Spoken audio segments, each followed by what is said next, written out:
I may have inadvertently given away my feelings towards these two movies in my last review. Next week is a real versus real. Give me something good to review. Come on, what have you got? Son of a... There's nothing else to say. Madagascar in the wild.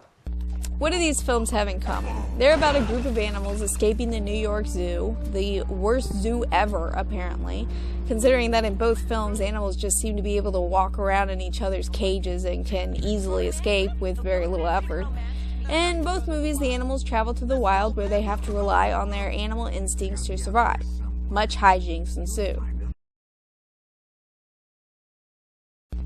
We'll start off with Samson, or Samson the Wild, who tells his son stories of his life back in the wilderness when he was a fierce predator.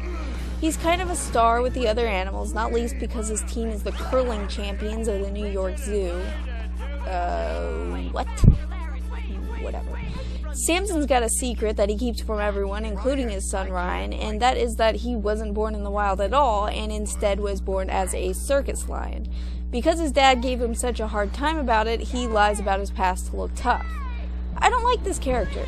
Even with the tragic story, he's really, really boring. Then there's his son Ryan, who's upset because he can't roar and he's stuck in his father's shadow. He wants to go to the wild so he can tough up like his dad and find his own roar so people will stop laughing at him. That's pretty much it. We spend barely any time with this kid. He just serves as a method to get the other animals out of the zoo. Then there's Benny, Samson's best friend, voiced by Jim Belushi, and the only person who knows about his past. He's also in love with the giraffe character Bridget. I find this creepy and unnatural.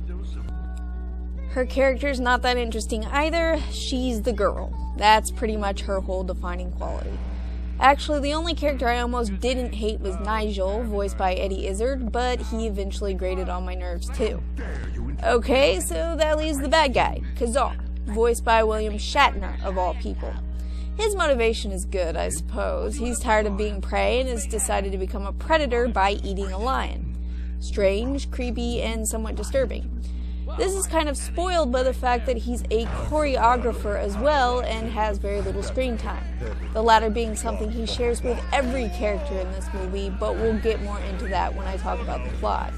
I hate all of these characters. I'm serious. I hate them. The Patrick Warburton wildebeest is okay, but that's it. These characters piss me off. Oh yeah, there's a snake. I forgot about him. I hate him too.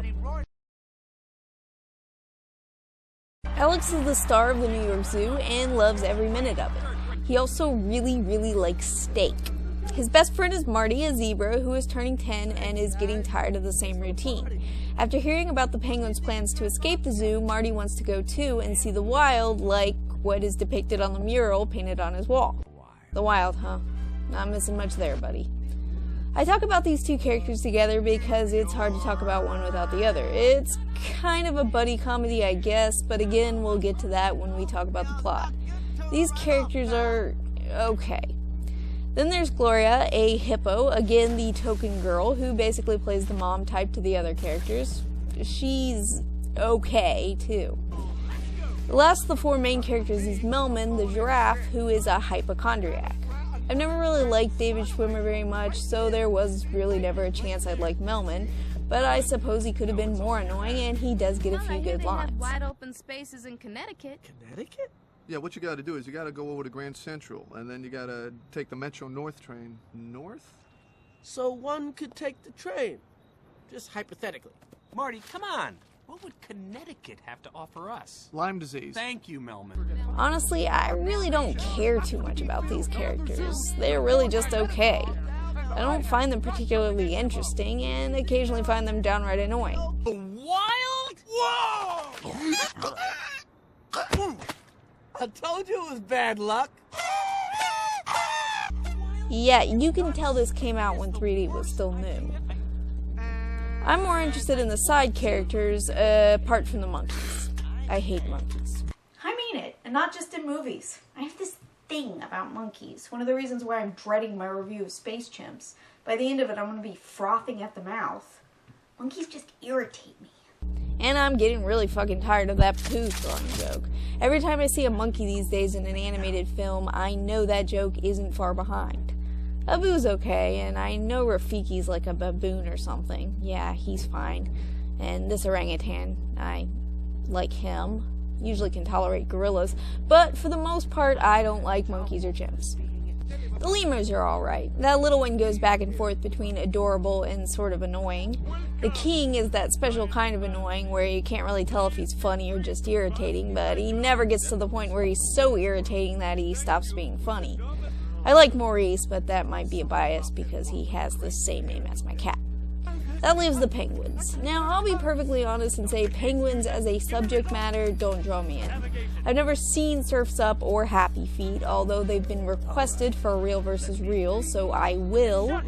I don't particularly get why people go so crazy over them. That being said, why is this movie not about the penguins? Seriously, why is this film not about these characters? Would it not have been so much more interesting to see them tunneling out of the zoo and hijacking a boat to Antarctica? They're everyone's favorite characters, that's why Nickelodeon made a show about them. Then this could be how it ended.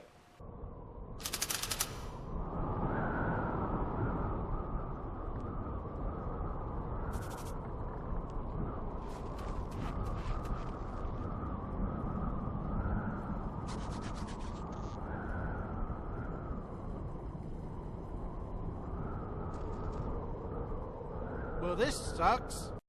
It wouldn't have been a masterpiece or deep or meaningful, but I certainly would have enjoyed it more. So this is the part where I talk about the plot, and for once I'm going to flip this around and talk about Madagascar first. Now, it's not that I don't like movies that are fun, but even fun movies need to have some sort of focus and, if at all possible, less pop culture jokes. For instance, recently I caught Cloudy with a Chance of Meatballs on TV. I was always certain that this would be a fairly mediocre film, but it's actually a lot of fun, and I rather liked it. It's weird as fuck, and in my opinion, really, really ugly, but it makes me laugh, and it has a unique and above all decently structured story. But there's just not much to Madagascar. Apart from making the whole thing about the penguins, which I still think would have been the best course of action, there are two different plot threads that they could have followed in this story to make it a lot better. Both of these are plot threads they introduced but didn't really follow all the way through. The first one is the idea of having a sort of Lord of the Flies type thing but with animals, and by that I mean the idea of returning to a savage nature. They do this with Alex, but it's so brief. I mean, there's this sort of interesting concept in there somewhere, but it's really not developed completely. The second one is almost like A Bug's Life, where you have these supposedly fierce characters that really aren't what they seem, only in this case with the lemurs and their predators. They try to use Alex to frighten these creatures off, even though in reality the main characters are all kind of pansies. They are just a bunch of pansies. I don't know. There's still something about that one with the crazy hairdo that I find suspicious. Nonsense, Maurice. Come on, everybody. Let's go and meet the pansies. This also could have been a competent story structure to follow, but instead of following one of these threads all the way through, they followed both, and because of this, neither one feels completely developed. It's lacking something. However, I am not in the mindset to criticize this film very much. After sitting through The Wild, I was in exactly the right kind of mood to watch Madagascar. I was just happy to laugh again.